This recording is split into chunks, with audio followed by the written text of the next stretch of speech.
Jaallatamoo ijoollee Waaqayyoo miseensotaa fi hirmaattota koonfiraansii waldaa Hafuura Qulqulluu onlaayinii akkasumas tajaajilli kun karaa Obdii Miidiyaa qindaa'ee isin qaqqabee carraa dhaggeeffachuu kan argattan hordoftoonni Obdii Miidiyaa marti bakka jirtanitti nagaanii fi ayyaanni michuu keenya Gooftaa Yesuus isiniif haa baay'atu. Akkam jirtu nagaa keessanii jirtu jajjabaattu jireenyi jiruun nageenyi baatii fi galli keessan hunduu gaarii hunduu miidhagaadha miti. Gooftaaf ulfinni guddaan haa ta'u. Akkas akka ta'u shakkiin qabu. Sababni isaa lafa Kiristoos jiru nagaatu jira, lafa Kiristoos jiru boqonnaatu jira, Kiristoos wajjin simboon ulfinni jira. Haleluuyaa! Gooftaan bara baraan kan eebbifame haa ta'u. Tajaajilli kun koonfiraansii waldaan Hafuura Qulqulluu onlaayinii qopheessite irraa kan isiniif darbuudha. Gooftaan akka isinitti dubbatu, Gooftaan akka isin barsiisu, Gooftaan akka isin eebbisu abdii guddaan qaba. Haleluuyaa! Waaqayyoof galannaa ta'u. Ani obboleessa keessan Paaster Dandanaadha. Yeroo garaa garaatti toora onlaayinii karaa WhatsAppitiin isin tajaajilaa kan ture, akkasumas karaa Obdii Miidiyaa toora FB, YouTube fi Telegraamiin isin tajaajilaa kanan tureef kanan jiruudha. Ammas ayyaanni Waaqayyoo hanganaa baay'ate dubbii Waaqayyoo isiniif qooduuf dhufeen jira. Tajaajila kan keenya guutuu karaa Obdii Miidiyaatiin argachuu dandeessu. Gamuma kanaan Obdii Miidiyaa YouTube irratti subscribe kan hin goone, sagantaa keenya hordofuuf carraa kan hin arganne Obdii Miidiyaa jedhaati search godhaati nu hordofaan isiniin jedha. Tajaajilli kun dhaloota hunda bira akka qaqqabuuf sababa waldaa Hafuura Qulqulluutiin kan qophaa'e yoo ta'e illee Waaqayyo immoo waldaa kanaa fi sagantaa waldaan kun qopheessaa godhatee namoota baay'ee barsiisuu, jabeessuu, cimsuu waan danda'uuf karaa Obdii Miidiyaatiinis akka darbu ni godhama. Gooftaan koo guddaa isin haa eebbisu. Anillee hedduun isin jaalladha. Haleluuyaa! Dubbii sagalee Waaqayyoo har'a laphee koorra buleen isiniin ga'a. Mata duree nama wajjin ta'uu Waaqayyo jedhu irratti barumsa gabaabaa isiniif qooda. Dubbii sagalee Waaqayyoo keessaa isiniif dubbiseen Waaqayyoon kadhannee gara barnoota keenyatti ceena. Akkas jedha Iyyaasuu boqonnaa 1:1 kaasee, Museen garbichi Waaqayyoo erga du'ee booddee Waaqayyo kunoo Iyyaasuu ilma Nuun gargaartuu Museetti in dubbate. Inni, Museen garbichi koo du'eera. Egaa amma atii fi sabni kun hundinuu ka'aatii laga Yordaanos kana ce'aatii gara biyya isa an saba Israa'eliif kennu sana dhaqaa. Ani akkuman Musee abdachiisetti lafa faanni miilla keessanii irra ejjetu hundumaa isiniif nan kenna. Daariin keessan lafa onaa kanaa ka'ee Libaanoonii ba'ee hamma laga guddichaa laga Efraaxiisitti gara lixa biiftuutiin immoo biyya Heetotaa hundumaa qabatee hamma galaana guddichaatti na deema. Bara jireenya kee hundumaatti namni si dura dhaabbachuu danda'u hin jiru. Musee wajjin akkuman ture si wajjinis nan ta'a. Ani sin dhiisuu sin irraanfadhus. Irran deebi'a. Musee wajjin akkuman ture si wajjinis nan ta'a. Ani sin dhiisuu sin irraanfadhus. Lakkoofsa 16-17 nan dubbisa. Akkas jedha. Isaan yommus deebisanii Iyyaasuudhaan, wanta ati nu abboomte hundumaa hin goona. Iddoo ati nu ergitu hundumaa sin dhaqna. Waaqayyo Gooftaan kee Musee wajjin akkuma ture si wajjinis immoo haa ta'u. Duwwaa malee akkuma Museedhaaf wanta hundumaatti abboomamne siifis hin abboomamna. Namni abboommii keetiin mormu, namni dubbii kees hin dhageenye hundinuu haa ajjeefamu. Ati garuu cimii ija jabaadhu jedhan jedha. Irran isiniif deebi'a. Waaqayyo Gooftaan kee Musee wajjin akkuma ture. Eenyu wajjin? Musee wajjin kan ture Waaqayyo ture. Waaqayyo Gooftaan kee Musee wajjin akkuma ture si wajjinis immoo haa ta'u malee akkuma Museedhaaf wanta hundumaatti abboomamne siifis hin abboomamna. Namni abboommii keetiin mormu, namni dubbii kees hin dhageenye hundinuu haa ajjeefamu. ati garuu cimi jabaadhu. Ulaagaan isaa inni guddaan Waaqayyo si wajjin ta'uudha. Wanti nuti irratti waliif galuu hin dandeenye yoo Waaqayyo si wajjin ta'uu dhabaatedha. Qabdiin keenya guddaan, konfidensiin keenya guddaan Waaqayyo si wajjin ta'uudha. Waaqayyo si wajjin haa ta'u malee nu akkuma barbaachisutti siif abboomamu. Kan siif hin abboomamne iyyuu hin jiraatiin jedhu. Itti deebinamee Waaqayyoon ni kadhanna. Abbaa gaarii, michuu dhugaa, Waaqa jaalalaa, Waaqa bara baraa, hunda kan dandeessu, hunda kan nageessu, hundaa ol kan taate, Waaqa dur turte, har'a kan jirtu, bara baraanis darbitee kan jiraattu. Barri bulchiinsa kee daangaa kan hin qabne, beekumsi kee daangaa kan hin qabne, arjummaan kee mudaa kan hin qabne, araarri kee mudaa kan hin qabne, Waaqa dhugaa, dorgomaa kan hin qabne, kan ittiin fakkeeffamtu kan hin qabne, qobaa kee qobaa Waaqa kan taate. Abbaa gaarii, galanni guddaan siif haa ta'u. Gaarummaa keetu nu jiraachise, araara keetu nu jiraachise, arjummaa keetu nu jiraachise. Nutti beekamu haa baatu malee jireenyi keenya gaarummaa kee dubbata. Nutti mul'achuu haa baatu malee jireenyi kee araara kee dhandhamateera.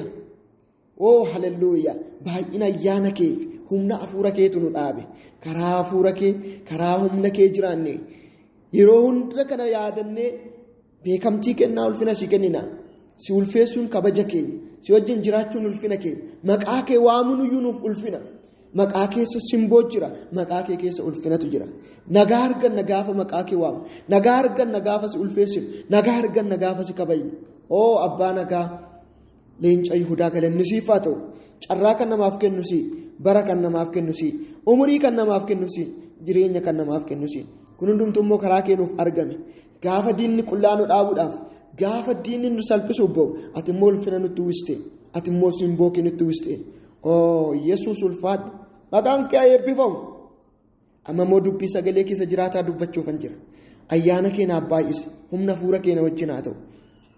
Amman dubbachuu qabu akkan dubbadhu na gargaari. Dhoksaa dubbii kee naaf ibsi.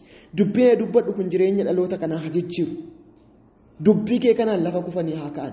Dubbii kee kanaan karaa isa dhugaa, karaa milkaa'inatti isaan geessu haa qabatani. Ameen. Maqaa Yesuusiin. Jira Yesuus. Hafuurri qulqulluu kun akkasiin gargaaru abdii guddaan qaba. Egaan mata duree kiyya kutaadhuma kanaan fudhadhe nama wajjin ta'uu Waaqayyoo mata duree jedhu irrattiin dubbadha. Kutaa biraas dhaqee dabalee nan dubbisa. Seera ba'uu boqonnaa 3 lakkoofsa 11. Seera ba'uu boqonnaa 3 lakkoofsa 11 irraa akkas jedha.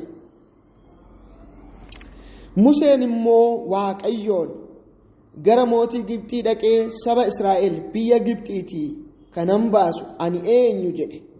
Waaqayyo immoo Museedhaan ani si wajjin nan ta'a, ati saba sana biyya Gibxiitii yommuu baaftu tulluu kana irratti Waaqayyoof sagaduuf jirtu si erguu kootiifis kun milikkita siif hin ta'aa jedheen. Museenis gaafa Waaqayyo akka inni Israa'elin biyya Misrii baasuuf isa ergu dafee kan hin laalee hir'ina isaa, qaawwa isaa, dadhabina isaati. Anoo dadhabaadha, anoo wallaaladha, dubbachuu iyyuu hin danda'u, giingedha. Sabni kun saba bal'aati. Mootiin saba kana garboonfate mootii cimaa, mootii irree qabu, meeshaa lolaa fi fardeen lolaa fi humnoota lolaa baay'ee qabudha. Akkamittiin dhaqee mootii kanatti dubbadha? Icciitii isaa nan beeka, mana isaa keessatti hin guddadhe. Akkamitti ta'a jedhe. Waaqayyo garuu wabiin inni Museedhaaf kenne argamuu isaati. Ani jedhee meeshaa waraanaa siifan kennan jenneen, ani loltoota baay'ee duuba kennan ni hir'isan jenne, ani akkamitti akka rasaasa dhukaasu sin barsiisan jenne, ani si wajjin hin ta'attiin jedhe. Ani si wajjin hin ta'a. Ani simboo siif kennuudhaaf, humna siif kennuudhaaf, jabina siif ta'uudhaaf, milkaa'ina siif kennuuf, moocha siif kennuuf ani si wajjin hin ta'a jedheen. Maaliif nama wajjin ta'uu Waaqayyoo keessa waan hundumaatu jira. Ilaa har'as akka biyya keenyattis addunyaarra yoo ilaallu biyya tasgabbeessuuf, addunyaa tasgabbeessuuf qaamonni baay'een yaalii baay'ee godhu. Shaakala waraanaa godhu, meeshaalee waraanaa ammayyaawaa bitu, kan qilleensarraa, kan lafarraa, teeknika garaagaraa shaakalu. haala ittiin difeensi godhan, haala ittiin attaak godhan akka malee leenji'u. Humna loltootas baay'ee baay'ifatu. Baay'een isaanii garuu kufaniitu hafu. Isa barbaadan sana, mo'icha barbaadan sana, nagaa barbaadan sana akka salphaatti fiduu hin danda'an. Sababni isaa biyya tokko tasgabbeessuu kan danda'u Waaqayyo qofa.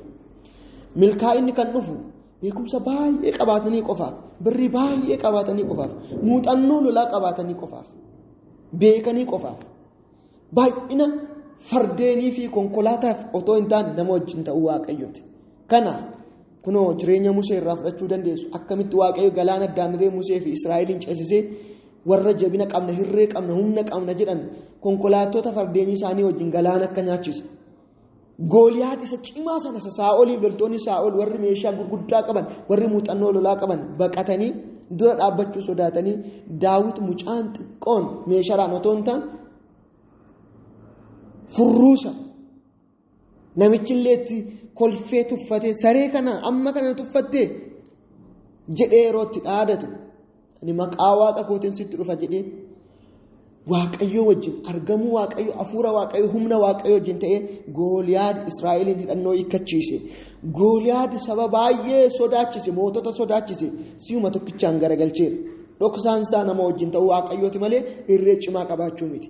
Kanaaf yeroo baay'ee gaggeessitoonni fi hayyoonni beektonni garaagaraa kan isaan dogoggora garaagaraa keessa kan isaan ittiin galaniif sababni isaa inni guddaan humna Waaqayyoo, harka Waaqayyoo, nama wajjin ta'uu Waaqayyoo dagachuudhaan waan qaban tokko irratti, waan shaakalan tokko irratti waan xiyyeeffataniif in dogoggoru yeroo baay'ee yaada Waaqayyoo wajjin, hafuura Waaqayyoo wajjin wal jala darbu. Kun immoo dogoggora guddaa, kun immoo dogoggora seenaa fi mo'atamuu guddaaf kan nama saaxiludha. Gooftaa keenya Yesuus Kiristoosiif ulfinni guddaan haa ta'u. Egaa gara booddeetti isiniin deebisa kutaa kanatti ani si wajjin hin ta'a jedhe Waaqayyo. Wabiin guddaan wabii milkaa'ina keetii kanatti ittiin milkooftu ani si wajjin ta'uudha. Kanaanin waadaa sii gala, kanaanin kakuu sii gala, ani si wajjin hin ta'a. Ati deemi, qaawwa kee hir'ina kee laalin, dadhabina kee laalin, ani si wajjin hin ta'a ittiin jedhe. Gaafa Waaqayyo nama wajjin ta'u maaltu ta'a waan jedhu booddenitti isinii fida. Macaafa Iyyaasuu jalqaba dubbifne irrattis egaa Museen Iyyaasuu dura ture akka kanatti harka Waaqayyootiin, gargaarsa Waaqayyootiin, humna Waaqayyootiin saba Israa'eliin garbummaa jalaa erga baasee hamma Waaqayyo isaaf eeyyame isaan gaggeessee gara biyya kakuutti otoo deemsisuu boqoteera karaatti. Sana booddee Museen hin du'e, Iyyaasuun bakka Musee bu'e. Waaqayyo si'a lammataatiif gara Iyyaasuu dhufe. Yaa Iyyaasuu, akkuma Musee wajjin hin ta'e ani si wajjin nan ta'a. Akkuma Musee wajjin hin ta'e ani si wajjin hin ta'a. Ati garuu jabaadhu, ati garuu cimi jedhee Waaqayyo Iyyaasuutti dubbate. Isa kana qofa miti. Gara gadiitti immoo sabni kaleessa Museedhaan gaggeeffamee ture ammas Iyyaasuudhaan gaggeeffamuuf yeroo dabareen isaan ga'u Iyyaasuu waan tokko akeekkachiisan. Yaa Iyyaasuu, diinonni keenya jajjaboodha. Humna qabu, jabina qabu, hirree qabu. Mootota jajjabootu dura keenya jira. Karaan nuti deemnu karaa ulfaataadha. Adaraa meeshaa waraanaa gurguddaa nuuf biti. Adaraa namoota baay'ee waraanaaf leenjisi. Karaan nuti itti deemnu lafa onaati. Galaa baay'ee nuuf qopheessi. Nyaataaf dhugaatii nuuf qopheessi. Kan nuti deemaaru lafa onaati. Dunkaana baay'ee nuuf hodhe akka aduun nun tuqne, akka qorri nun rukunneef hin jenne. Karaan nuti deemnu ulfaataadha. Biyyi nuti dhaqnus ulfaataadha. Lola ciccimaatu nu eeggataa jira. Teeknika cimaa, shaakala cimaa godhin jenne. Kan isaan jedhan karaan isaanii cimaa akka ta'e hin beeku. Kan deemaa jiran lafa onaa akka ta'e hin beeku. Mootonni jajjaboon dura isaanii dhaabbataa akka jiran hin beeku. Chaalenjiin gurguddaan akka isaan eeggataa jiru hin beeku. Kanaaf garuu isaan kan Iyyaasuu gaafatan Waaqayyo si wajjin haa ta'u qofa jedhanii. Akka Musee wajjin ta'e. Egaa Waaqni kun gaafa manaa nu baasu kakuu galeeti. Museen si wajjin hin ta'a jedhee baase. Ergaa nu baases nu wajjin ta'uusaa karaa hedduun argineerra. Maannaa samiidhaa roobsee nu nyaachiseera. Dhakaa keessaa bishaan baasee nu nyaachiseera. Nun immoo galaana addaan reeru ceesee diinota keenya galaana fudhachiiseera. Lafa onaatti kopheen keenya toon dhumin huccuun keenya toon dhumin mo'ichaan jiraanneerra. Harka Waaqayyoo argineerra. Waaqayyoo Musee wajjin ta'uutu nu milkeesse malee waan gara biraa miti. Ammas egaa qofa Waaqayyo si wajjin haa ta'u. Yoo Waaqayyo si wajjin ta'e nusiif abboomamne nusiif bitamne waan godhi nuun jette hundumaa hin goona. Inumaayyuu kan siif hin abboomamne ajjeefamu. Garuu haal duree tokko siif kennina. Garuu dhimma baay'ee murteessaa tokko sitti himna. Waan inni Musee wajjin ture si wajjin haa turu. Abeet saba hubataa, abeet saba bilchaataa. Dhaloonni kun dhaloota jalqabaa osoo hin taane dhaloota lammaffaati. New generation Iyyaasuun baay'inaan dhaloota lammaffaadha kan inni fuudhee gara Kana'aan hin galchee. Dhaloonni jalqabaa amantii dhabuudhaan shakkuudhaan gaggaragaluu isaaniitiin baay'een isaanii lafa onaatti dhumaniiru. Dhaloonni kun dhaloota garuu kutatoodha. Bakka dhugaatu galeef nama wajjin ta'uu Waaqayyootu nama milkeessa malee shaakala biraa muuxannoo biraa akka hin taane sirriitti baran. Yaa firoota koo, yaa obboloota koo jaallatamoo har'as waan tokkoon isitti himu. Shaakala baay'ee fiduu dandeessu. Yaalii baay'ee gochuu dandeessu. Karoora baay'ee baasuu dandeessu. Milkaa'uu kan dandeessan yoo Waaqayyo si wajjin ta'e qofaadha. Dhugaadha. Iyyaasuunis akkuma Musee Waaqayyoon hin abdate. Waaqayyoonis akkuma si wajjin hin ta'a jedhe Iyyaasuu wajjin ta'e.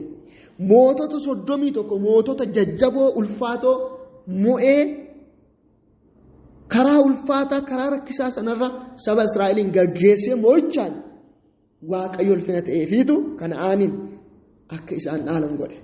Kana'aaniin ni dhaalan. Biyya Museen galuudhaaf jalqabee otoo hin galiin hafe sana Iyyaasuun ni galche.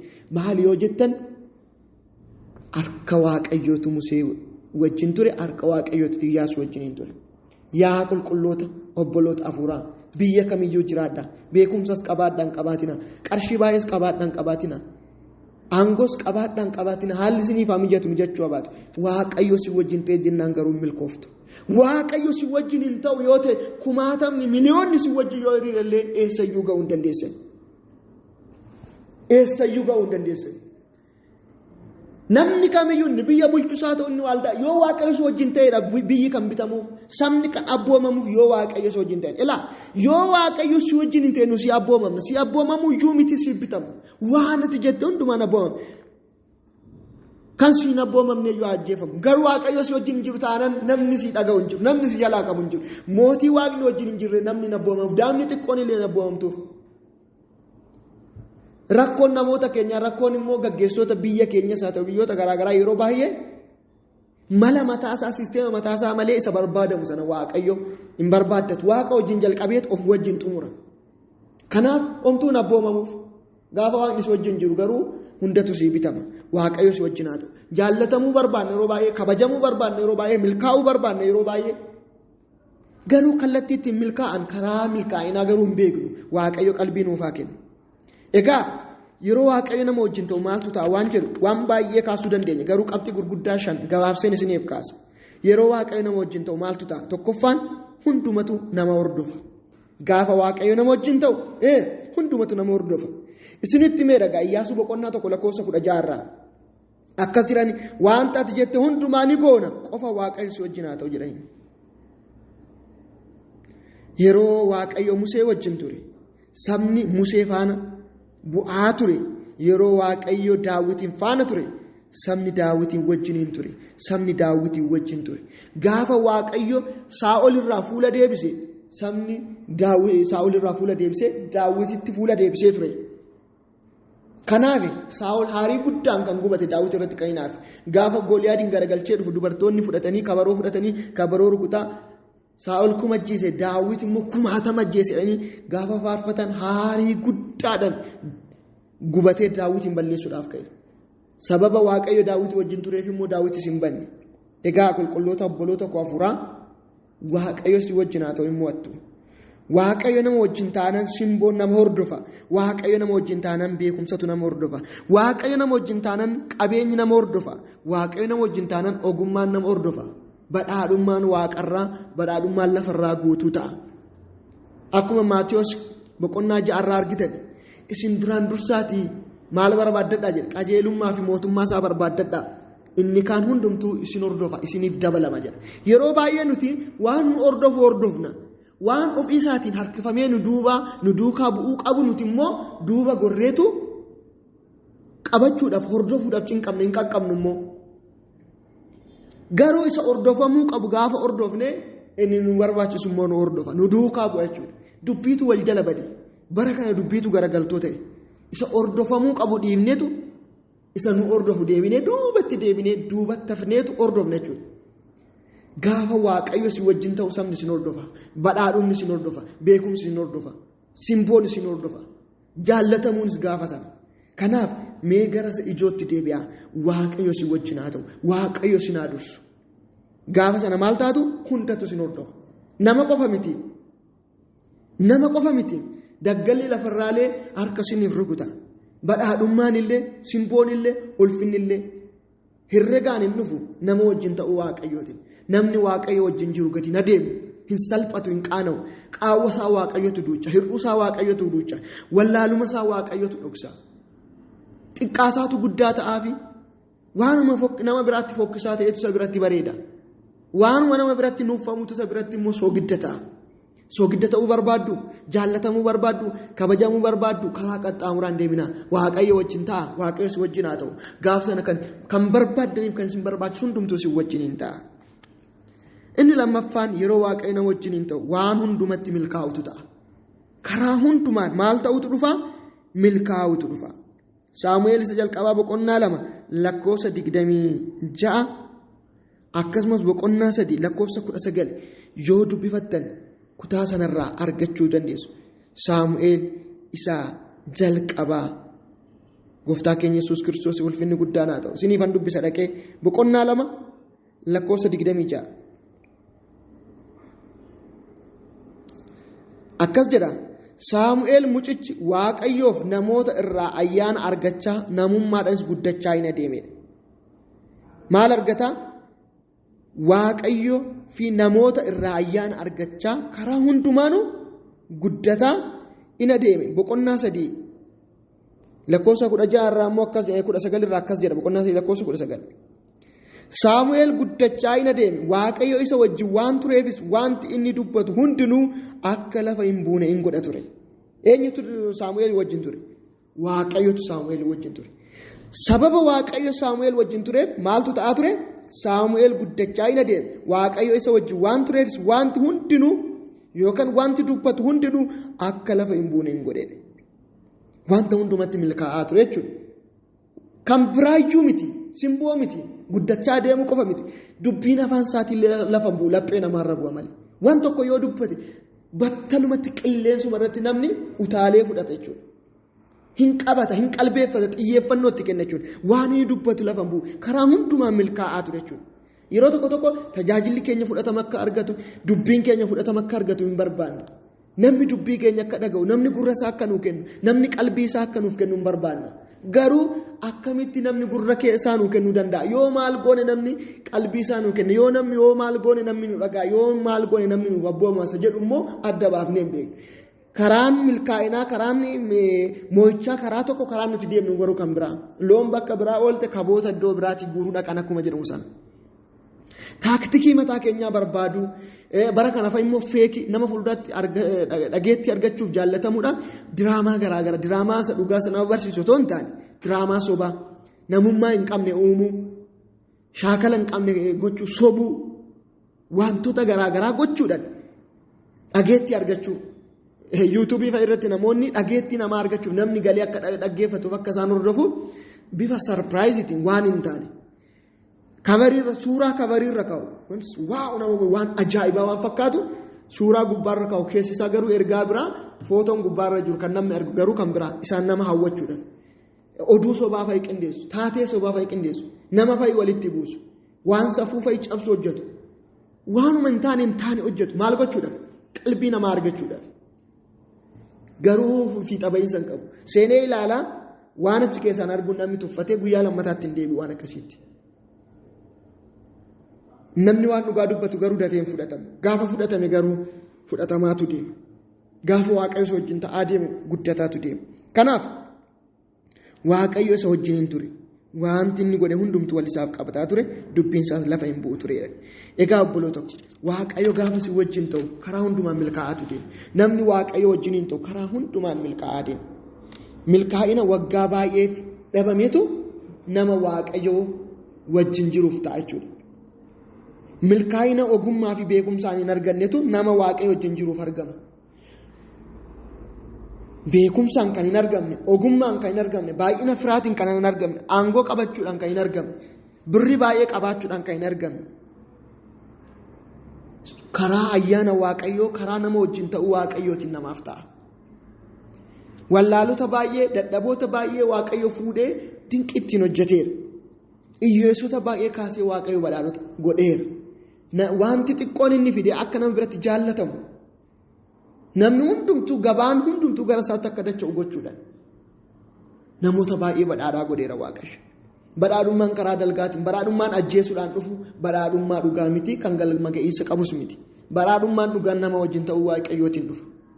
Sharriidhaan hin dhufu, dalgaan hin dhufu, shiraan hin dhufu. Kan dhufe yoo fakkaate illee hin bada. Badhaadhummaan karaa Waaqayyootiin dhufu garuu galma ga'a. Badhaadhuu barbaaddu, guddachuu barbaaddu, bal'achuu barbaaddu Waaqayyo si wajjin haa ta'u. Karaa hundumaan hin milkooftu. Gaa'ilaan milkooftu, dinagdeedhaan milkooftu, beekumsaan milkooftu, ayyaanaan tajaajilaan milkooftu, jiruudhaan milkooftu, jireenyaan milkooftu, baatanii milkooftu, galtanii milkooftu, ciiftanii kaatanii karaa hundaan karaan keessa wal isiniif qabata yoo Waaqayyo si wajjin ta'e. Waaqayyo qofti si wajjin haa ta'u. Waaqayyo ofirratti moo'isaa isa murteessaa barbaaddadha. Sadaffaan yeroo mara sodaatamuu ta'aa fi nama Waaqayyo wajjin jiru yookaan yeroo Waaqayyo nama wajjin ta'u sodaatamuutu ta'a. Sodaa isa kam? Sodaa kabajaa. Saamu'eel jalqabaa boqonnaa 18 yoo dubbifattan lakkoofsa tokko kaastanii yoo dubbifattan icciitii gurguddaa argitu. Akkuma sila dubbii koo keessatti kaashe Gooliyaad nama hundumatu baqate. Saa'olii fi loltoonni isaa hin baqatan. Daawit garuu dhufeetu furruu san garagalche. Yeroo as garagalu dubartoonni kabaroo fudhatanii Saa'ol kuma ajjeese Daawit 1000 ajjeesaniitu faarfachuu jalqaban. Saa'ol keessatti garuu hinaaffaa guddaatu ture.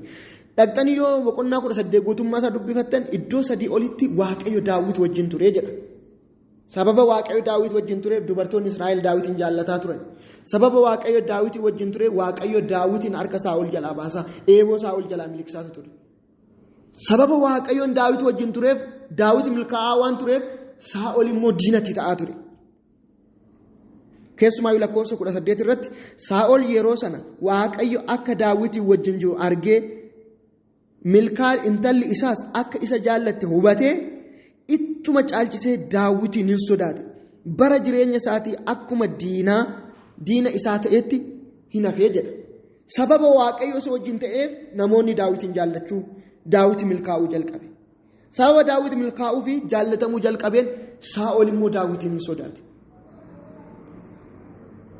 Kanaaf Daawitin ajjeesuudhaaf ka'e jechuudha. Namoonni dhiibbaa uuman yeroo baay'ee sodaatamu. Namoonni ajjeefamuudhaaf yeroo baay'ee namoonni beekumsa qabu, aangoo qabu, namoonni xiyyeeffannoo qabu, namni wajjin hin ta'u, namni kabaju, nama aangoo barbaadu fuulduratti diina yeroo baay'ee. Diina. Baay'isee Daawit homaa hin goone. Maal godhee? Daawit diina Saa'olii fi diina saba Israa'eliin garagalche. Diina Saa'oliin ajjeesuu dhufe, diina Israa'eliin booji'uu dhufe Gooliyaadin garagalche. Waan gaarii godheef sana qofas hin goone. Dhufeetu yeroo Saa'ol hafuura hamaatiin guutamu, hafuurri hamaan Saa'olitti dhufu, Daawit kiraara taphachuudhaan hafuura hamaa irraa ifataa ture. Gammachiisatu ture Saa'ol. Hojiin qajeelinaa Daawit hojjetuuf Waaqayyo waan isa wajjin tureef milkaa'inni Daawit argatu immoo Saa'olitti mataa bo'uu ta'e. In sodaate, na caalaa laata, na caala fudhatama, na caala kabaja argataa jedhetti sodaate. Maal gochuu qaba? Balleessuun qaba jedhe. Eeboo si'a meeqatti darbate Waaqayyo garuu Daawitin hin miliqse. Gowwaa ta'uu namicha kanaa maaliin argitu? Waaqayyo Daawitin wajjin waan tureef Saa'ol Daawitin hin sodaate, bara isaa hundumaa diina godhate jedhe. Otuma ta'eefu nama Waaqayyo wajjin jiru amma yoomitti jibbee danda'a? Amma yoomitti balleessee danda'a? Gowwummaa isaa ilaalaa. Waaqayyo waan Daawit wajjin ture balleessuudhaaf ka'e. Nama Waaqni wajjin ture immoo, nama Waaqni wajjin jiru immoo namni balleessuu hin danda'u. Yeroof qoruu danda'a, yeroof ari'uu danda'a. Daawitiin ari'eera, bosona keessa galeera, karaa garaa garaa qaxxaamuraa baay'ee deemu, holqa keessa galcheera. Garuu xumuri Daawit xumura milkii ta'e. namichuma sana aangoo dhabee akkuma sodaate waaqayyo Daawitii wajjin waan tureef Saa'ol ofiidhuma isaatiif du'e. Daawit ani najjeesu harka waaqayyootu dibee ani najjeesu isumatu guyyaasaa ofiin of ajjeesa ani garuu hin tuqu jedhe. Guyyaasaa eegee Saa'ol du'eera. Daawit garuu aangoo fi teessoo Saa'ol irra taa'e sana qabatee waggaa 40 saba Israa'el mo'ichaan gaggeessee hamma dhumaattis waaqayyoon jaallatamee darbe jechuudha. Hojii ergamootaa boqonnaa 3 keessatti yoo dubbate nama akka garaa koo ilma Isseey Daawitiin argadhe jedhe waaqayyo. Gowwummaadha. Hin sodaatamu jechuudha. Kanaaf namoonni simboo qaban yeroo baay'ee hin sodaatamu. Waaqayyo gaafa si wajjin ta'u namoonni hiriyoonni keessan hin sodaachuu sin shakkuu jalqabu. Sin sodaatanis hin shakkanis yoo gaarii isiniif yaadan gaariidha. Balleessuudhaaf yaadan illee nama waaqayyo wajjin jiru diinni namni balleessuu hin danda'u. Kanaaf yeroo sodaatamtan ilaalaa ayyaanni waaqayyo wajjin jiraachuu shakkaa. Inni arfaffaan jabaachaatu adeema. Namni waaqni wajjin jiru maal ta'aatu adeema? Jabaataatu adeema. Saamu'eel isa lammataa boqonnaa 3 lakkoofsa 1 yoo dubbifattan lolli namoota Saa'olii fi namoota Daawit jidduutti ta'e yeroo dheeraadhaaf ture. Daawit jabaataa adeeme namoonni Saa'ol yookaan manni Saa'ol garuu humna dhabaa hin adeemanii jedha. Argitanii waaqayyo Saa'oliin raagoree Daawitii wajjin waan tureef waaqni Daawitii wajjin waan tureef lolli mana Saa'olii fi mana Daawit jidduutti ta'e. Sababni lola kanaa baay'inni waaqayyootu Daawitii wajjin jira. Daawitu simboo argataa dhufe nama biratti jaallatamaa dhufe. Sababa kanaaf Saa'ol diinummaadhaan ija diinummaatiin Daawitiin ilaaluu jalqabe. Balleessuudhaaf murteeffate. Karaa baay'eedhaan haantii isaa loltoota isaa kaasee yeroo hedduu hordofeera. Garuu kan nama ajaa'ibu manni Daawit guddataa manni Saa'ol garuu gadi dhumaatu adeema. Gaafa waaqayyo nama wajjin deemu guddataatu deema. Namni waaqni wajjin jiru dabalaa deema. Beekumsaan dabalaa, ogummaan dabalaa, miidhaginaan dabalaa, surraan dabalaa, dinagdeen dabalaa, ayyaanaan dabalaatu deema. Namni waaqni gane garuu namni waaqni fuulli isaa irraa deeffate garuu gadi dhumaa nyaatamaatu deema. Xumurri isaa badiidha. Jabaataa deemuu barbaaddu, guddachuu barbaaddu, milkaa'uu barbaaddu karaa qaxxaamuraa dhiisatii waaqa wajjin araaramaa. Waaqatti siqaa waaqni si wajjin haa ta'u. Kaalkuleeshinii biraa dhiisaa. Yaada waaqayyoo keessa jiraadha. Waaqayyootti maxxana. Gaafa yaada waaqayyootti siqxan waaqayyo wajjin walii galtan gowwaa fakkaachuu dandeessu. Ogummaa namaatiin wanti namni argamu sinitti hir'achuu danda'a. Karaa qaxxaamuraatiin yeroodhaaf olii gadi dhahamee wanti dhufu sun siniif dhufuu dhiisuu danda'a. Namoonni waa'een bita keessanii mirga keessanii as dha'anii achi dha'anii karaa garaagaraatiin waa argachuu danda'u. Yeroo san inaafuu dandeessu. Isin immoo yaada waaqayyoo keessatti of eeguudhaaf jecha karaa qaxxaamuraa gaafa dhiiftan gowwaa wayii dadhabaa wayii fakkaachuu dandeessu nama biratti. Yeroodhaan waan duubatti haftan isinitti fakkaachuu danda'a. Namattis fakkaachuu danda'a. Haa ta'u malee hin dursitu. Maaliif waaqayyo Daawitii wajjin waan tureef manni Daawit dabalaa guddataa Daawit guddataa gaaf deemu Saa'ol gadi dhumaatu deeme. Waaqayyo nama wajjin ta'eetu gadi hin dhumani. Waaqayyo nama wajjin ta'ee nyaataman hin badan hin guddatamu. Qofa isin waaqayyootu siqaa. Tarii hangammaatti milkaa'ina namaa hin dhabii jechuu dandeessu. Ammaanyii yookaan kiristaana ta'uu fi waaqayyo nama wajjin ta'uun tokko miti. Mana waaqayyoo keessa deddeebi'uu fi waaqayyo nama wajjin ta'uun tokko miti. Namoonni baay'een mana waaqayyoo keessa jiraatanii waaqa wajjin hin jiraatan. Namoonni baay'een waldaa kiristaanaa jiru waaqa wajjin hin jiran. Namoonni baay'een iddoo aarsaa dhaabbatanii lallabuun barsiisu garuu waaqa wajjin hin jiran. Waaqni isaa wajjin hin jiru. Kan barbaadamu iddoo aarsaatti argamuu miti. Kan barbaadamu waldaa kiristaanaa keessa jiraachuu miti. Kan barbaadamu ayyaana waaqayyoo keessa jiraachuu, hafuura waaqayyoo keessa jiraachuu, waaqayyoo wajjin dhugaaf hafuuran jiraachuu.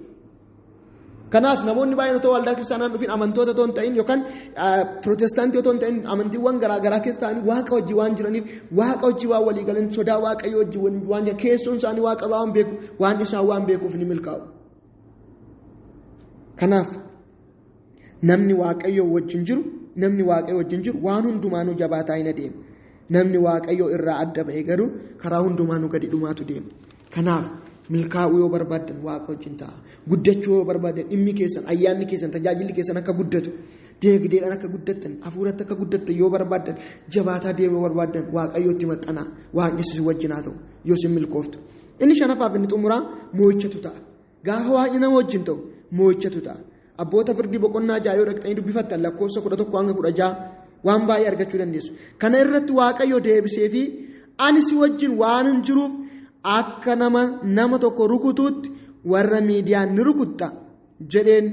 Akkasumatti sababa waaqayyo Geediyoon wajjin jiruuf Geediyoon warra Filisxeemotaa rukutee Israa'eliin harka Filisxeemii baaseera jechuudha. Gaafa waaqayyo ergamaa isaatiin gara Geediyoon dhaqu Geediyoon sodaatee dhokatee warra miidiyaan dhokatee muka tokko jalatti qilxu tokko jalatti midhaan calleessa ture. Yaa loltuu jagna jabaanana waaqayyo si wajjin hin jira si'in saba Israa'el harka warra miidiyaamii jalaa baasa jedhee gaafa ergamaa waaqayyo dubbatu dafee naasuu guddaa keessa gale. An humna hin qabu jedhe ani dadhabaadha jedhe. Ani maatii abbaa kootii keessa qoxisuudha qomoon koos qomoo gadaadha kun gonkumaa hin danda'amu jedhe. Ergamaa waaqayyo garuu waan jedheen waaqayyooti si wajjin hin ta'a akka nama tokkotti rukutte. Ammas akkuma Museedhaan jedhe san meeshaa waraanaa siifan kennaa loltoota baay'een si duubaa ibsa otoo hin taane anatti si wajjin ta'a jedheen. Namicha sodaatee ofii isaatiiyyuu dhoksee midhaan calleeffatu waaqayyo immoo lolteetu saba bilisa baaftattiin jedheen. Waaqayyo nama wajjin ta'an dadhabaatu goota ta'a. Wallaalatu beekaa ta'a. Isa humna hin qabne har'a haala keessan ilaaluu dandeessu. Ani iddoo akkanaan jiraa mana namaan hojjedhaa jireenyi koo akkasii birriis hin qabu sanas hin qabu sadarkaan barnoota koos ganaana barumsa illee baradheen xumurree qubeellee seenan dubbisuu barreessuu hin danda'u jettu. Garuu waaqayyo si wajjin ta'an dubbiitu garagala. Geediyoon nama dadhabaaf sodaata ofiif hin taane waaqayyo kaasee namaaf godhe biyyaaf godhe. Waaqayyo seenaa keessanii naarisa. Waaqayyo namummaa keessanii naarisa. Ofiin tuffatina. Geediyoon otoo of tuffatu waaqayyo isa wajjin ta'ee warra mootonni sodaatan garagalchee saba Israa'eliin bilisa baase. Egaa waaqayyo wajjin ta'a waan isi wajjin haa ta'u. Yoo sin milkooftu, yoo sin mootu, moo'ichi kan keessan ta'a. Diina irratti, biyya lafaa irratti, waan hundumaa irratti moo'icha argattu.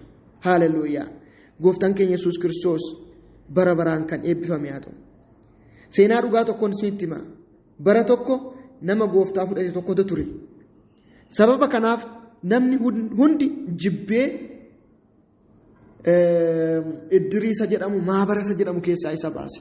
Namni kun sababa gooftaa fudhateef sababa gooftaa amanateef mandara sanatti nama jalqabaati qobaa isaati. Namni hundumtuu hin jibbee. Akkuma jalqaba amantoonni yeroo gooftaa amanan biyya keenya keessattis ari'ataman anis carraan sun naga qabee ari'atama guddaa keessan ture. Biyya keessaa baasan gooftaa duraa duubatti hin deebine. Horiin isaa daboo keessatti yookaan horii ollaa wajjin akka hin bobbaane godhan kanaanis duubatti hin deebine. Kana qofa osoo hin taane ibidda akkatti hin kennamne jedhan kanaanis duubatti hin deebine. Tumaa baay'ee irratti tuman duubatti hin deebine. Uma gooftaa wajjin dhaabbate. Namittiin kun baddee biyyas balleessaa jirti jedhaniitu sababa ittiin hidhan mana hidhaa galchan sana barbaadanii walii galanii namoonni naannoo jiran sangaa hollaarraa hataniitu geessanii halkan mana isaa jalatti qalanii. Mana isaa jalatti qalanii gadi ba'ee akka lolan si ajjeefna jedhanii xaxxi jedhanii qalanii foon qooddatanii mana galanii. Gogaa mataa fi marrumaan garaa mana jala kaa'anii galanii. Foon isaanii ol kaawwataniitu ganama ka'anii milishoota poolisootatti iyyanii sangaan bade koottaan barbaadanii iddoo itti sangaan qalame waan beekuuf fuudhanii mana namichaa geessani.